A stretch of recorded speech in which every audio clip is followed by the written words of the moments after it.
Okay, so let's start. So yesterday I taught you about the nature of literary criticism. I also told you few definitions of literary criticism and what is the nature of literary criticism. Okay, so let's first try to know how many students have joined the lecture. Okay, so only Hemlata Saban has joined the lecture. Where are other students?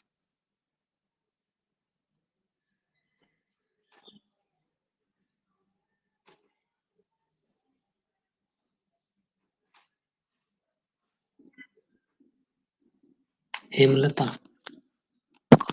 Hello. Okay. So you are there.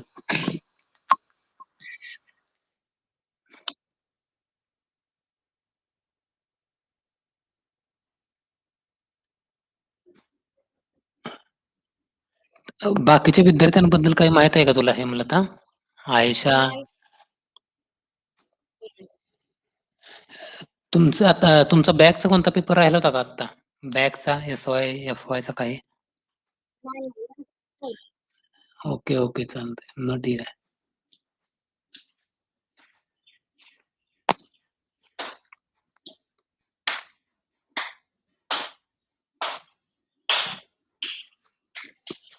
काल जे शिकवलं ते सर्व समजलंय ना?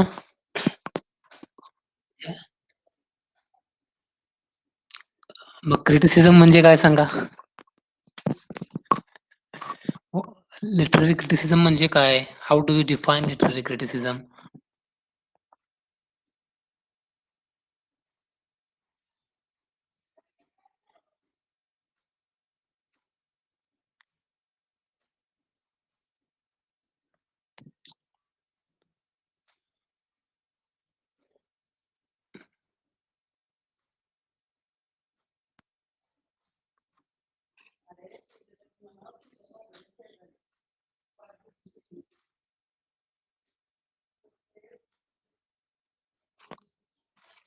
Hello Hemlata, उत्तर सांगा मला प्रश्नाचं. Literary criticism म्हणजे काय? और how do we define literary criticism?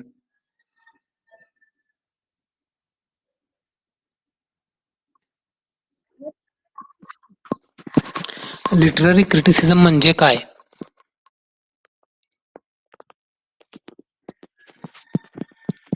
आता येतोय का? हॅलो. हा, लिटररी क्रिटिसिझम म्हणजे काय? आपण काय बघितलं का? लिटररी क्रिटिसिझम म्हणजे काय? किंवा क्रिटिक म्हणजे काय? किंवा क्रिटिकचं फंक्शन काय आहे?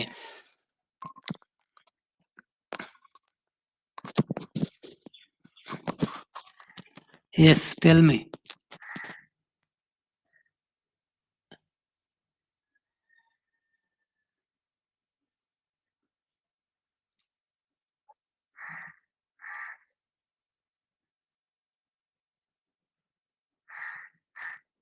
Okay, so let's start. As I told you yesterday that criticism is a word derived from Greek word means judgment. Okay, literal criticism means passing judgments and evaluate a work of art. Okay, then I also told you some definitions of literary criticism. Like literary criticism is the art of estimating the qualities and character of literary or artistic work. Okay, so criticism is the art of judging or evaluation with knowledge and propriety the beauties and faults of works of art or literature. Okay, so when we try to define criticism, we should know that criticism is analysis or interpretation of works of art, right? And yesterday I also told you the definition of criticism given by Matthew Arnold, that criticism is a disinterested endeavor to learn and propagate the best that is known and thought in the world. Okay. Hello Vrishali, अरे तू कुठं कुठे होतीस? हे तिसरं lecture आहे माझं आज.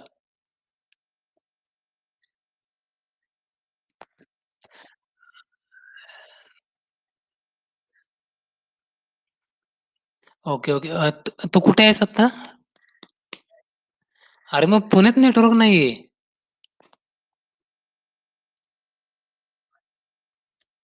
Okay okay. तुझं मार्क्स बॅक सगळे पेपर झालेत ना? ओके, ठीक आहे. तुला सिलेबस माहित आहे का ह्या पेपरचा? Paper number 7 literary criticism. अरे सिलेबस कसा माहित नाही? ग्रुपवर पाठवलाय की.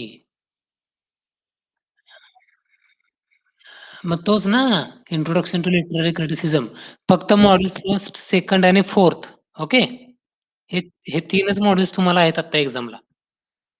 तिसऱ्या मॉड्यूलवर तुम्हाला प्रश्न येणार नाहीत. तो फर्स्ट, सेकंड आणि फोर्थ मॉड्यूल स्टडी करा काय? सर्वांनी. आणि ऑब्जेक्टिव्ह जेवढे जास्त तुम्हाला पॉइंट्स काढता येतील ते तेवढे काढा. एक 50-60 ऑब्जेक्टिव्हज काढा आणि ऑब्जेक्टिव्हज पण पाठवलेत ग्रुपवर. ओके. सो ते सुद्धा नीट. नाही, नाही, नाही, नाही. ऑब्जेक्टिव्ह मधीलच येतील असं नाहीये. आम्ही फक्त ते तुम्हाला देतील म्हणजे अंदाजे दिलेत. पण त्यातलेच बऱ्यापैकी थोडाफार बदल असेल पण तसेच असणार आहेत. सुपर गाईड तरी आहेत का सगळ्या विषयांचे तुझ्याकडे? अरे मग तू कसा अभ्यास करणार? आता पेपर आहे परवा माझा 4 तारखेला. ओके. अरे पण सगळ्या विषयांचं आहे का तुझ्याकडे मटेरियल? Okay, okay. चालतंय.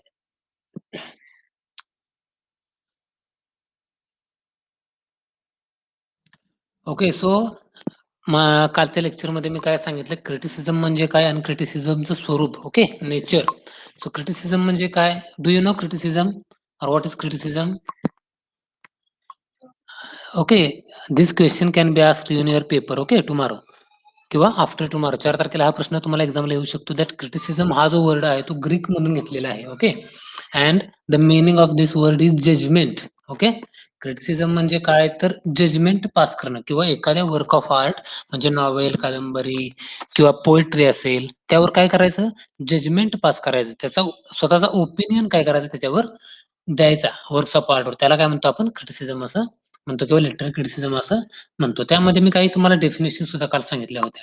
त्यामध्ये पहिली डेफिनेशन अशी सांगितले होते की क्रिटिसिझम म्हणजे the art of estimating the qualities and character of literary or artistic work. म्हणजे ते वर्क जे आहे, पोएट्री असेल, नॉवेल असेल, ते कसं क्रिएट केलेलं आहे. ओके, त्यामध्ये कोणकोणते एलिमेंट्स वापरलेले आहेत, कोणकोणते टेक्निक्स वापरलेले आहेत, ओके, कोणकोणते डिव्हाइसेस वापरलेले आहेत, जेणेकरून काय होईल, ते जे आर्ट, ती जी आर्ट आहे, पोएट्री असेल, नॉवेल असेल किंवा ड्रामा असेल, ती कशी, त्याची क्वालिटी जी आहे ती कशी एन्हान्स केली जाऊ शकते. ओके, आणि हे सर्व ज्यावेळेस प्रेझेंट केलं जातं त्यालाच ऍक्ट ऑफ क्रिटिसिझम किंवा क्रिटिसिझम असं म्हटलं जातं. So criticism is the art of judging or evaluation. Criticism म्हणजे काय करणं, तर एखादा आर्ट जे आहे ते जज करणं, त्याला इव्हॅल्युएट करणं, कसं, with knowledge and propriety. Criticize करणं और criticism is not that simple. Okay, criticism ही एक कॉम्प्लेक्स प्रोसेस आहे आणि त्यासाठी the critic should have knowledge. Critic जो आहे, जो टीकाकार आहे, जो स्वतःचे जजमेंट त्याच्यावर पास करणार आहे, त्याच्याकडे नॉलेज असणं गरजेचं आहे. त्याला रूल्स माहित असणं गरजेचं आहे की हाऊ टू जज और हाऊ टू पास जजमेंट्स और how to evaluate a work of art.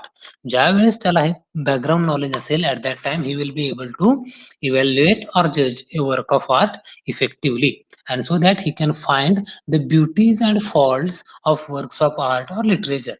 ज्यावेळे ज्यावेळी त्याला हे रूल्स माहित असतील, ऍट दॅट टाइम तो काय करेल, त्याचे जजमेंट्स पास करेल आणि त्या वर्क्स ऑफ आर्ट, मग त्यामध्ये पोएट्री असेल, नॉवेल असेल किंवा जे काही असेल, त्यातील फॉल्ट्स काय आहेत किंवा त्यातील ब्युटीज काय आहेत, त्याचे पॉझिटिव्ह पॉईंट्स काय आहेत, त्याचे निगेटिव्ह पॉईंट्स काय आहेत, हे काय करू शकतो, तो प्रेझेंट करू शकतो.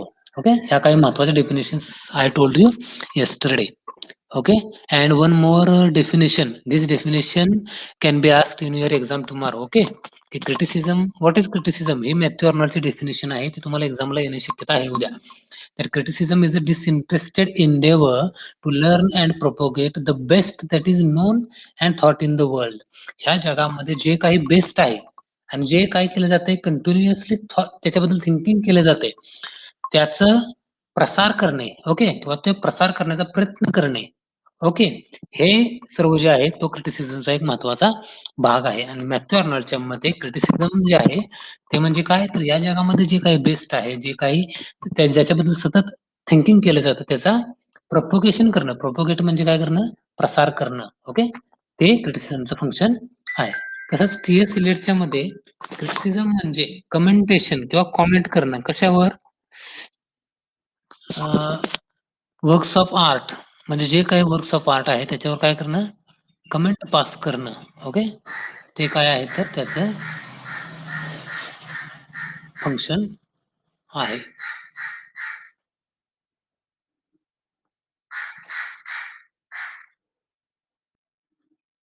Okay, so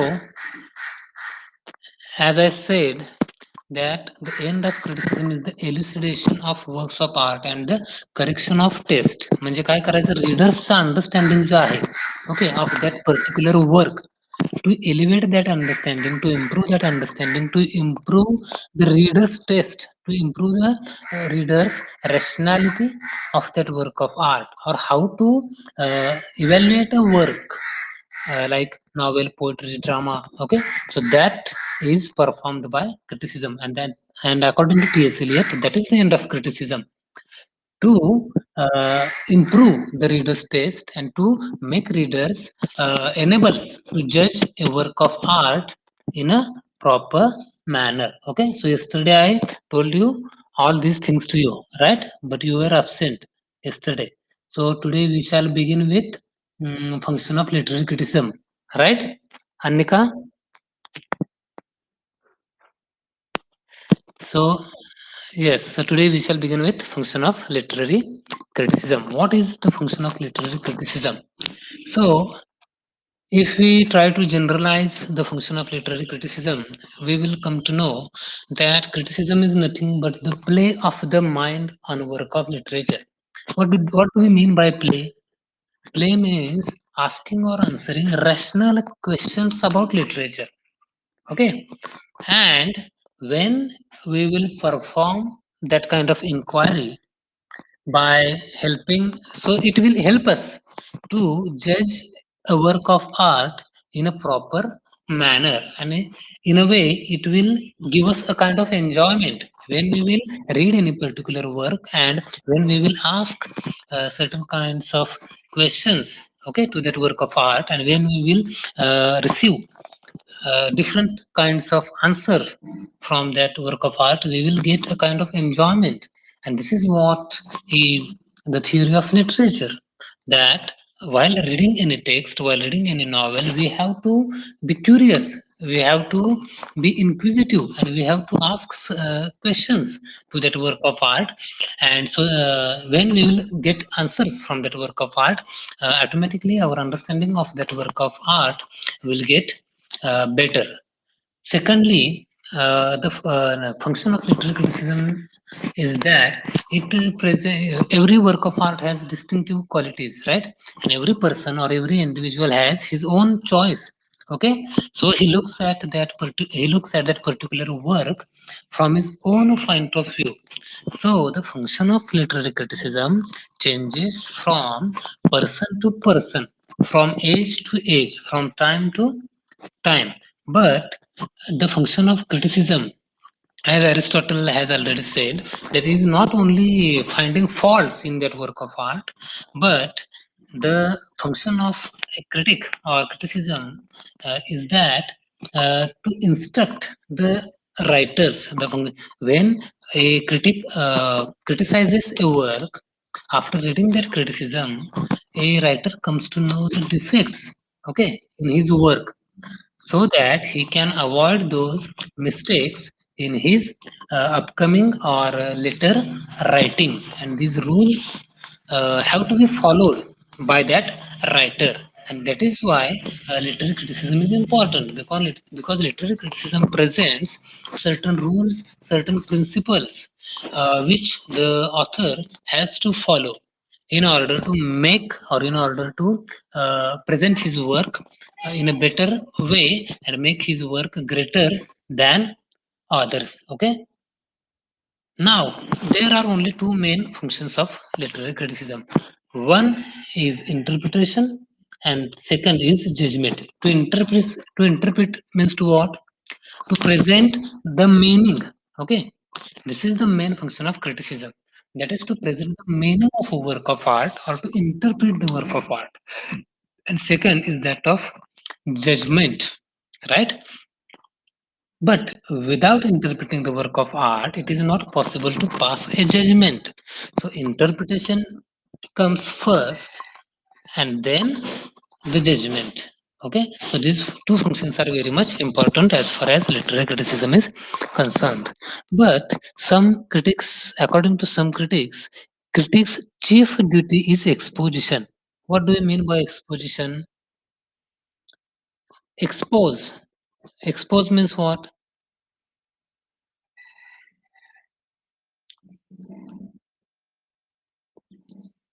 Expose means to present, okay, or to reveal, or to express, or to uncover, or to unfold, okay.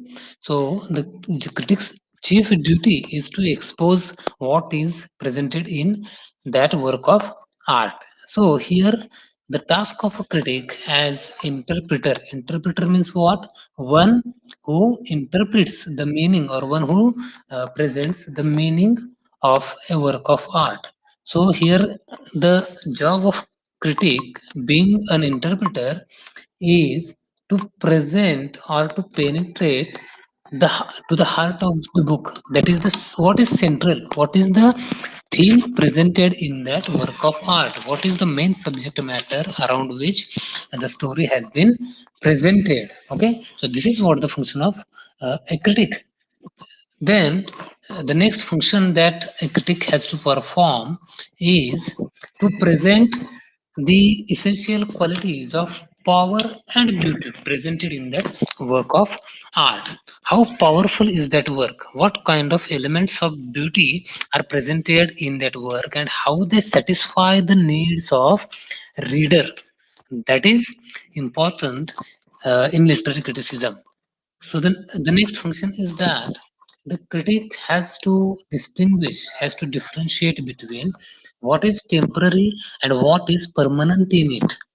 Every work of art has some qualities which are out of which some are temporary and some are permanent. Okay, so the critic has to distinguish between such qualities or such things that are presented in that work of art.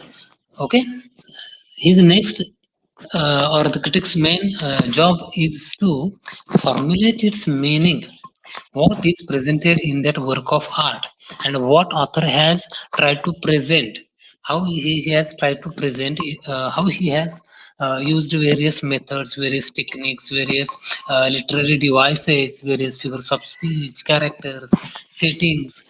And after considering all these things, the critic comes to know the meaning of that work of art. So in a way, we can say that critic has to explain the artistic and moral principles in it. Okay, artistic means what?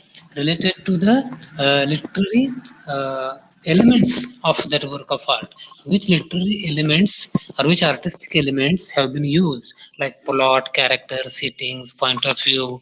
Okay, then themes, subject matter, so, chapters. So all these things come under artistic elements, and how these artistic elements are combined and used by the author.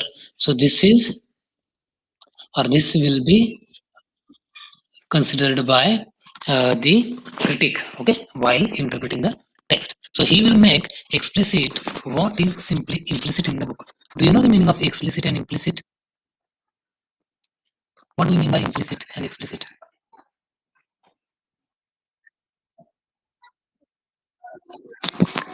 Hello,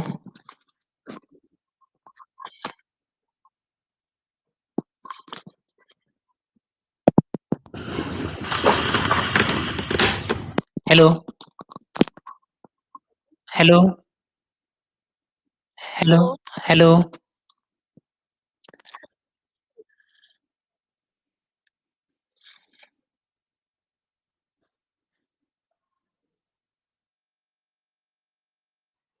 hello, hello. आता येतोय?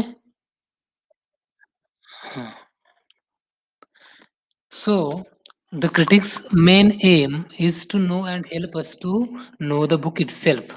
So, criticचा job काय असतो, की एखादा suppose आपण novel वाचत आहोत किंवा एखादा ड्रामा वाचत आहोत, तर when we read the criticism of that book, okay. ज्यावेळेस आपण त्या वर्कचं क्रिटिसिझम वाचत असतो, ॲट दॅट टाईम आपल्याला काय समजतं, तर तो जो क्रिटिक आहे, तो स्वतः त्या टेक्स्टचं बेटर अंडरस्टँडिंग करून आपल्याला काय करत असतो, की त्या बुकबद्दल जे काही नॉलेज आहे, ते आपल्यासोबत काय करत असतो, शेअर करत असतो, एक्सप्रेस करत असतो. आणि हेच क्रिटिक्सचं मेन एम आहे, की ते वर्क जे आहे त्याबद्दल बेटर अंडरस्टँडिंग करून काय करणं, आपल्याला त्याचं ओव्हरऑल मीनिंग जे आहे ते काय करणं, प्रेझेंट करणं. So I have cited one name here that is professor Moulton. Okay, आणि त्याचं मते क्रिटिसिझम काय आहे किंवा क्रिटिक जो आहे, जो इन्व्हेस्टिगेटर आहे, त्याचं फंक्शन काय आहे और त्याचं एम काय आहे ते आपण या ठिकाणी इथं पॉइंट आउट केलेलं आहे. So critic must review the phenomena of literature as they actually stand. Okay, so the job of critic is to present the meaning of literature. Okay, साहित्य म्हणजे काय? Literature means the representation of society. Okay, literature means what is happening around us. Okay, so a critic's job is to review all the things related to literature and then attempt to present it, okay, with the laws and principles. Okay, criticism gives us various laws and principles, and by using that Using those laws and principle, critic presents the meaning of that work of art to us. So, in a way, we can feel the effect of that work of art. See, when you watch any movie, okay, at that time you become quite emotional. When you watch certain scenes in that movie, you become emotional. It means that that scene has a kind of effect on you. Okay, so in the same way, a critic also presents his criticism with the help of laws and principles presented in criticism. So when we read that criticism, we get certain kind of pleasure. We get we get a certain kind of satisfaction, and that satisfaction is the effect on us. So the job of critic is to estimate the respective values of the different books and their authors. So क्रिटिक्सचा job जो आहे तो हा सुद्धा आहे की एखाद्या work of आर्टची व्हॅल्यू काय ओके आणि फक्त एखाद्या वर्क ऑफ आर्टच नव्हे तर डिफरंट बुक्स असतील त्या डिफरंट बुक्स बद्दल त्याची व्हॅल्यू जी आहे ती प्रेझेंट करणे हे क्रिटिक्सचं जॉब आहे but all the time he cannot estimate or he cannot try to present the value of different books. He cannot compare different books. Okay, otherwise it will be considered as a wrong process. It is not good to present. It is not good to compare, or it is not good to estimate the values of different books or comparison between authors. So critic must discover by direct examination of the books and principles on which they were written. क्रिटिकचं job किंवा क्रिटिकचं function काय आहे की books जे आहेत novel असेल poetry असेल drama असेल ते एक्झामिन करणं ओके आणि ते कशाच्या आधारावर एक्झामिन करणं तर जे प्रिन्सिपल्स ऑलरेडी लिहिले गेलेले आहेत क्रिटिसिझम मध्ये की एखादं नॉवेल कसं वाचायचं एखादं प्ले एखादा पोएट्री असेल ती ग्रेट आहे किंवा किंवा त्यामध्ये डिफेक्ट्स असतील किंवा त्यामध्ये काही पॉझिटिव्ह असेल तर how to identify it and how to present it okay ते सर्व rules and principles understanding understand करूनच काय करायचं आहे तर क्रिटिसिझम काय करायचं आहे प्रेझेंट करायचं आहे आणि हे काय आहे क्रिटिक्सचं जॉब आहे okay and then I have also pointed out some functions of criticism given by some critics. Okay, so according to Addison, the function of criticism is pure appreciation. Appreciation means what? Analysis. Okay, analysis of that work of art. Okay, so and according to some, I have already told you enough. Okay, about the function of criticism. You just go through it. I am just telling you some important points from this model. Okay, I'm not going in detail because we don't have much time. Mm, I have already told you that according to Arnold, criticism is a disinterested endeavor, and the word disinterested is very important because he wants to suggest that critic must be free from any kind of prejudices. Disinterested means what? Critic must not be prejudiced, okay, about any author or about any work of art. He must be free to present his judgment on works of art. So he should be an objective observer of that work of art.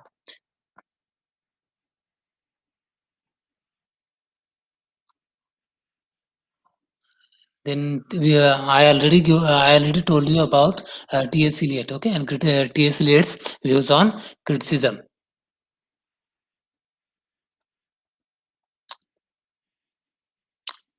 So this is very much important, okay, model number second. And in this unit or in this model, we will see certain important points from the book Aristotle's Poetics, okay, in which he has presented the concept of tragedy, okay. So the word tragedy is taken from Greek, okay. Remember that this work, Aristotle's Poetics, is in Greek language, and Aristotle is a great Greek philosopher. So, in Aristotle's times, the word the word tragedy had different meaning. Okay, it means a goat song. Goat song means what? Those who have written tragedies and those who have presented those tragedies before the audience, and out of those presentations, the one who will win that competition will receive a goat. Okay, that is why this is called a goat song in Aristotle's times. Okay, in Greek time, but now in modern time, in modern era, the definition of tragedy or the meaning of tragedy has changed. Okay, and in tragedy, what is presented in tragedy, that i- in chapter 13, okay, in chapter 13 Aristotle presented the concept of tragic plot. Okay, how should be the plot means what? Arrangement of events, okay, or arrangement of incidents in a tragedy, and it should move from misery to happiness. Okay, always remember one thing, that in tragedy the story is presented from misery to happiness. In the end everything gets settled, so there is happy ending. Okay, there is a happy ending to tragedy. So according to Aristotle, tragedy is superior to all other artistic forms, that is poetry, painting, architecture. So according to Aristotle, imitation is the common basis for all the fine arts. Okay, imitate means what?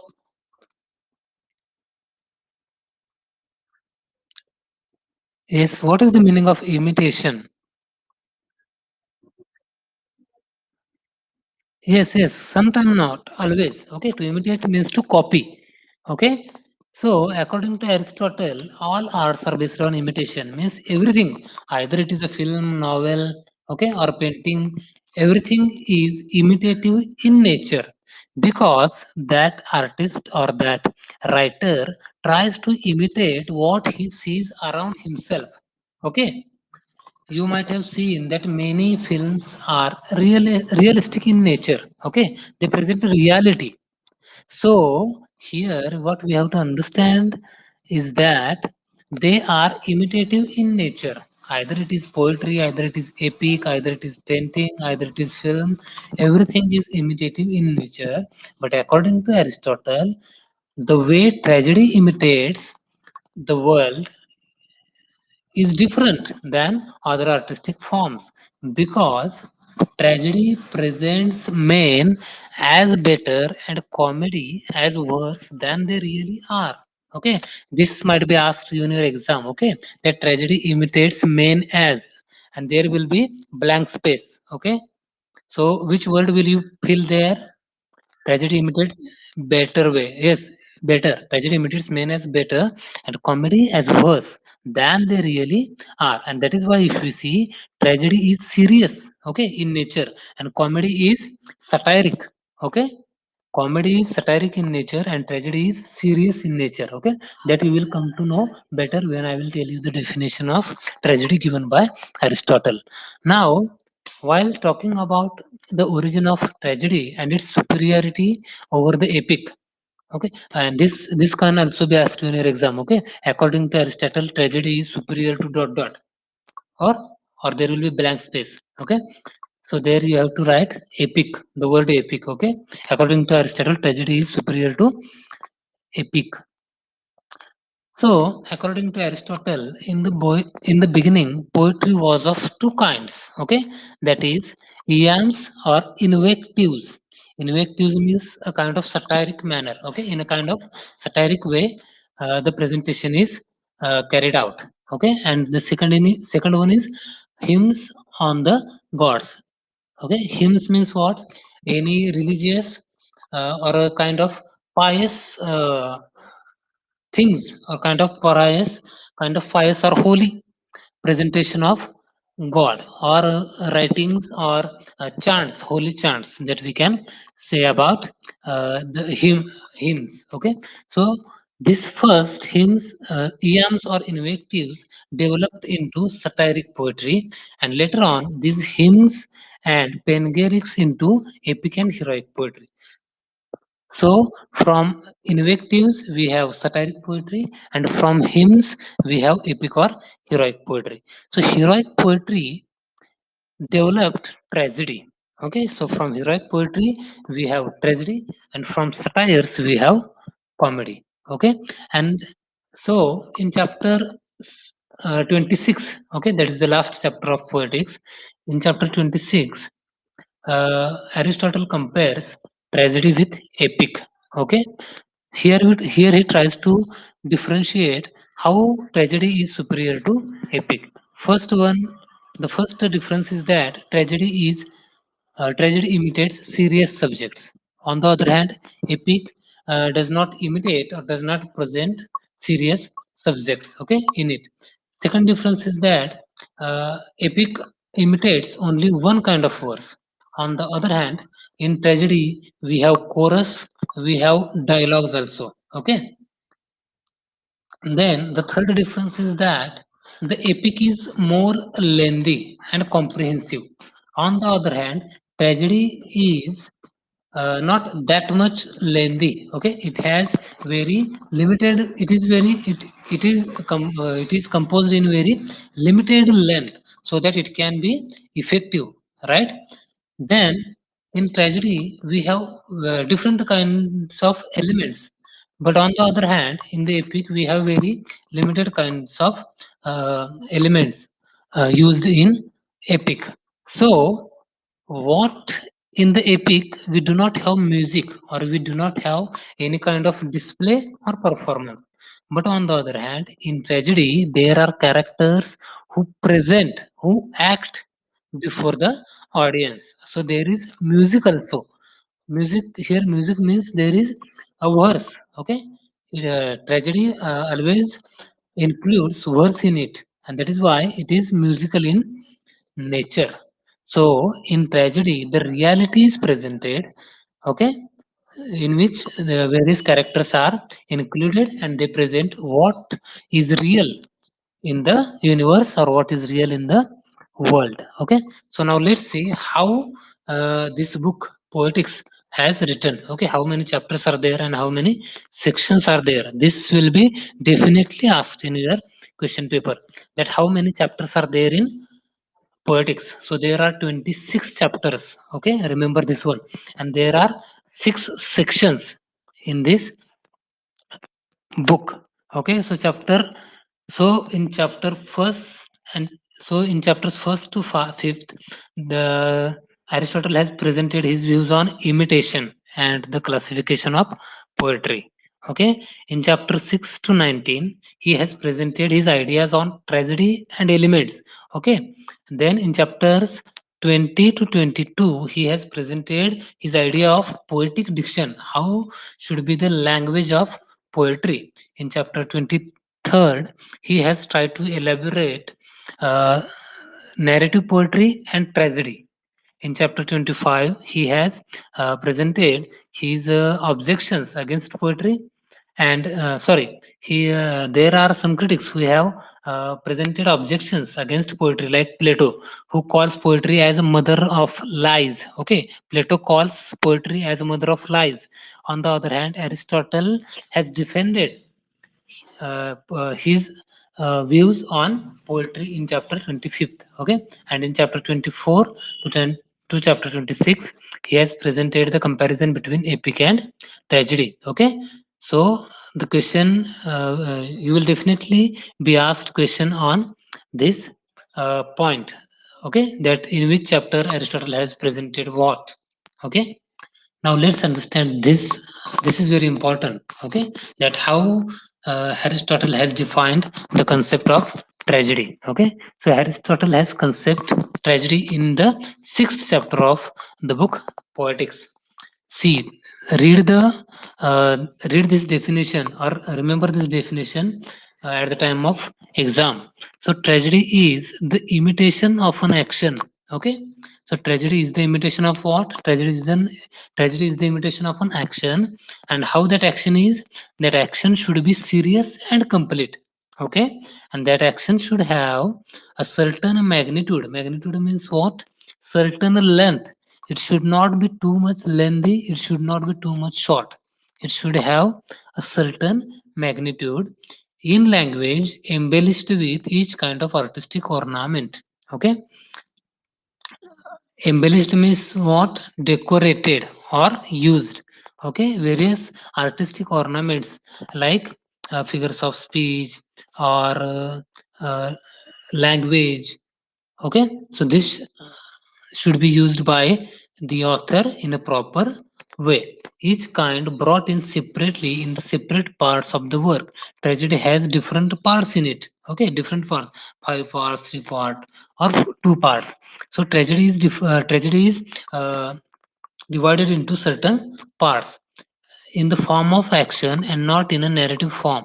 Tragedy is not narrated, tragedy is presented, okay, in the form of action. That is why Aristotle emphasizes here is that tragedy is a form of action, okay, not a kind of narrative form. And in tragedy we have different or various kinds of incidents, and these incidents arouse feelings of pity and fear, okay. And after reading or after having that emotions of pity and fear, we accomplish the catharsis of such emotions. Catharsis means what? Purgation or purification of our thoughts, okay. So it removes our stress. When we get emotions of pity and fear removed from our mind, we feel free, okay, or we feel distressed. And that is the main function of criticism, sorry, the tragedy. According to Aristotle, the function of tragedy is to arouse the feelings of pity and fear, and so that we can have we can have the catharsis of that emotions after that, okay. So according to Aristotle, the medium, that is language, how should be language? Language should have melody, and language should use poetry also in it, okay. And the manner of imitation should be dramatic, okay. It should not be narrative. The tragedy should be presented in the form of action and not in the form of narrative, right? Then the actions of or the events or the incidents presented in tragedy should be divided into various acts, okay. It should not be continuous. So according to Aristotle, catharsis is a good release of emotions, emotions of pity and emotions of fear. These two emotions are aroused in our mind when we read that tragedy, when we come to know about the tragic fate of that character, the tragic fate of the main character, or the hero or the heroine of that novel. So after knowing what is happening in the life of that character, something bad or something evil, we feel pity for that character, okay. And that after knowing that of ill fate of that character, we will have emotions of pity and fear about that character. And after knowing that, we will feel or it will give emotional outlet to the suppressed feelings, okay, after knowing the situation of that character. So Aristotle has given six parts of a tragedy, okay. They are this will be asked in your exam, okay? That Aristotle has given dot parts of a tragedy. So Aristotle has given six parts of a tragedy, and they are plot, characters, thoughts, diction, song, and spectacle. Now, what is plot? Plot is the arrangement of events, okay? Chronological arrangement of events, okay? So these three elements or these three parts, plot, characters, and thoughts, are concerned with the objects imitated. Okay, and diction and melody are the means of imitations. Okay, how the tragedy is presented by using diction and melody. Okay, and the spectacle means presentation or display is the mode of imitation. Tragedy is presented. I am telling you again and again this thing that tragedy is acted, tragedy is presented, tragedy is displayed, tragedy is not narrated. Okay, so keep this in mind. So, according to Aristotle, plot is the life and soul of tragedy. This will also be asked in your exam, that according to Aristotle, dot dot is the soul of tragedy. So, according to Aristotle, plot is the life and soul of tragedy. Okay, so how this plot is constructed? According to Aristotle, uh, in the seventh chapter of Poetics, he has presented his idea of plot. How the construction of plot should be done. What is an ideal plot? Okay, so according to him, tragic action should be complete in itself. Okay, tragic action should not be incomplete. Okay, tragic action should be complete, and it should have proper beginning, middle, and end. Okay, this is also very important. This is what Aristotle calls unity. Okay, unity of time, place, and action. So the exposition is related to what follows, but it has nothing antecedent to it. Okay, so in tragedy, in the beginning, all the details about the hero and heroine or the villain is given. So we need not try to find why the hero has this name, or why the hero's condition has been presented in this way, because everything is presented in tragedy in simple manner, so that the reader can understand it easily. So the tragic action should be effective, okay, in the and should be presented in the beginning. So Aristotle, according to Aristotle, this beginning should lead or should move toward the middle, okay, and it should happen naturally from the beginning. Then there should be middle, and then the middle should lead to the final part of that tragedy. That is catastrophe. Catastrophe means what? End. Okay, end of the tragedy. So there should be beginning first, then the middle, and then the end. But all this process should be this process should take place naturally, okay, and not artificially or forcefully. So the question of magnitude is also important here. Magnitude means the proper length of a tragic play. The play should not be too lengthy. Okay, there should be proper length of a tragic play. Okay, and there should be and each and every part of tragedy, or each and every incident presented in that tragedy, should be related to each other, should be connected to each other. Okay, they should not be different. Okay, there should be orderly arrangement of the parts.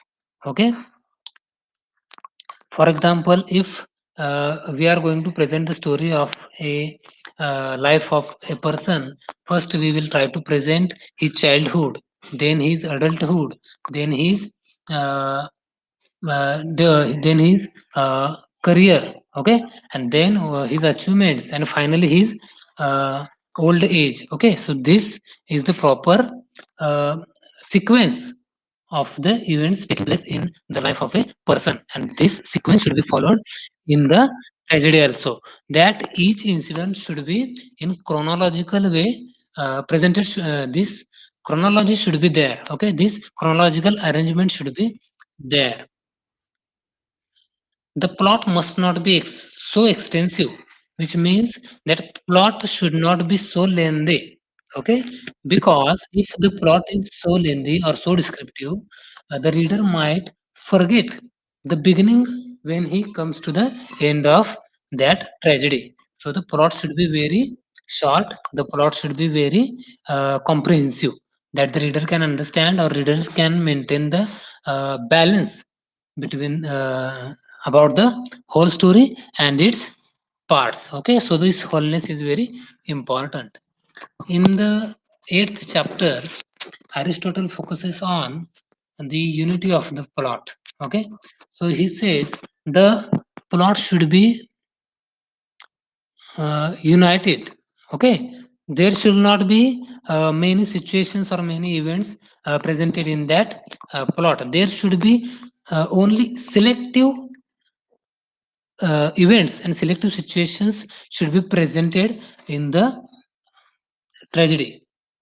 so that it can present the proper meaning, or it can give the proper understanding of what is presented in that tragedy. Okay, so we can say in the plot all the incidents should be united, and there should be only the selective, or there should be the selection of only important situations and important events, okay, in the tragedy, so that it can become uh, coherent, or it can give proper uh, proper meaning to that plot. So Aristotle has also given his concept of ideal tragic plot, how the plot should be organized. Okay, so according to Aristotle, the plot should have a proper beginning, proper middle, and proper end. Okay, so as I said that in the beginning we will come to know about all the characters. Okay, in the tragedy, and about their background, who are queens, who are kings, okay, or who are servants, okay, and what are their jobs, okay, and what roles they have to perform in the tragedy. So the beginning should be self-explanatory. In the beginning, all the details about the character should be given, so that the readers can understand uh, the roles that are to be performed by the characters. So the reader should not need to ask why and how. Okay, why this character has this role, and how this character is related to other characters. Okay, because in the beginning we have some details about the characters. Okay, and that beginning should lead to the middle, and after, and that middle will lead us to the final catastrophe, that is the end of the novel. Then I also told you about magnitude, that is the proper length of a tragic play. And what is plot? Plot is nothing but the orderly arrangement of the parts or events in a tragedy. Okay, and beauty consists in a proper relation between the whole and its part. Okay, each and every part of tragedy should be related to each other. There should be proper relation between the between or among the parts. Okay, and hero must not fall from happiness into misfortune. Okay, in between. Okay, so the hero's fate should turn from adversity to prosperity in the end. Okay, in the end, not in the beginning or not in the middle, so that it can be, so that it will become very effective. Okay, so remember all these things. I think nature of poetic truth. Okay, so the remaining part we will see in my next lecture. Okay.